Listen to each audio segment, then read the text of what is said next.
As war rages on in Ukraine, and South Africa, which is the most industrialized country in Africa, abstains on a UN resolution to condemn Russia's invasion of Ukraine.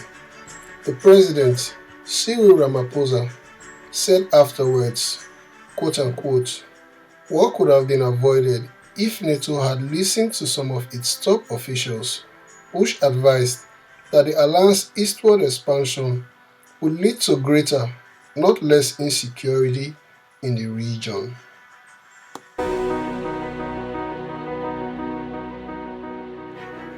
So I decided to dig deeper to hear the whispers of Africans about NATO's role in the Ukraine war, and the results were as follows.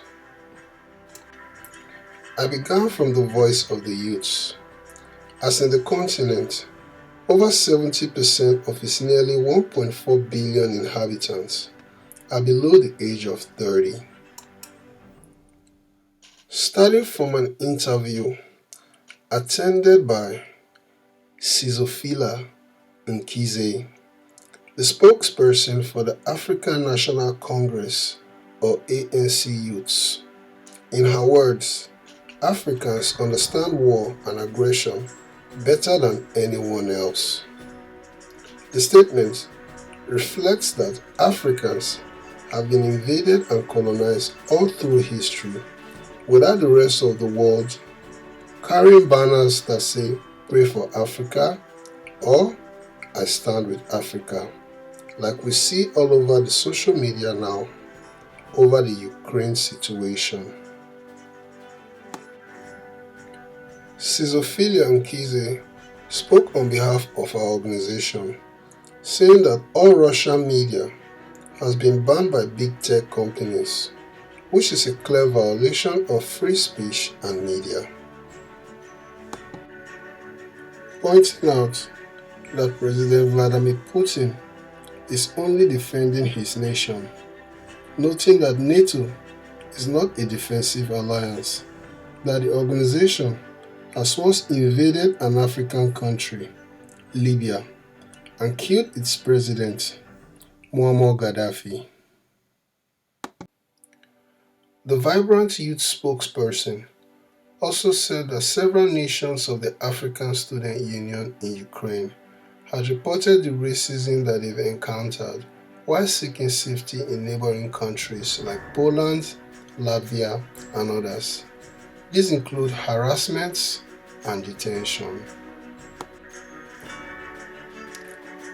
A prominent Ghanaian activist, who is the Secretary General of Ghana's Socialist Movement, Kwesi Pras Jr., condemned war, but noted that NATO is interested in keeping the war going on by urging the Ukrainians, on a hypocritical manner, that the US, who is the leader of the military bloc, would not tolerate if the tables were turned around.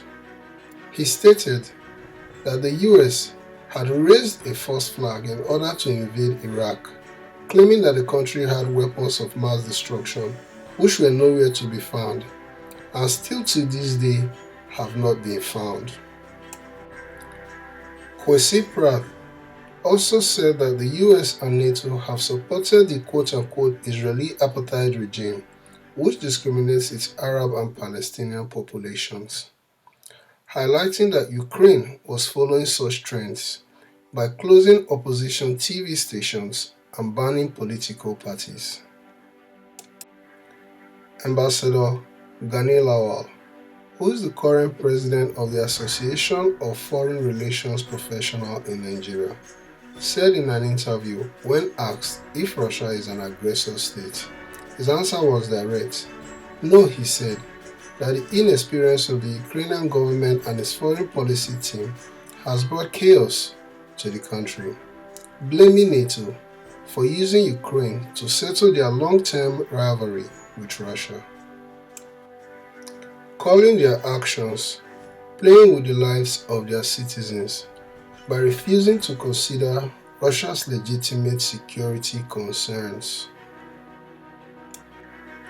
The comments and bravery of the African people came as a surprise to me, being that they are still very dependent on the collective West for aid and technology. But a friend of mine who's a historian told me that the Middle-aged Africans remember the role the Soviet Union played in the liberation of several African countries like South Africa, Angola, Namibia, and others. We have come to the end of this video. Thanks for watching. Remember to tell us what you think and please subscribe.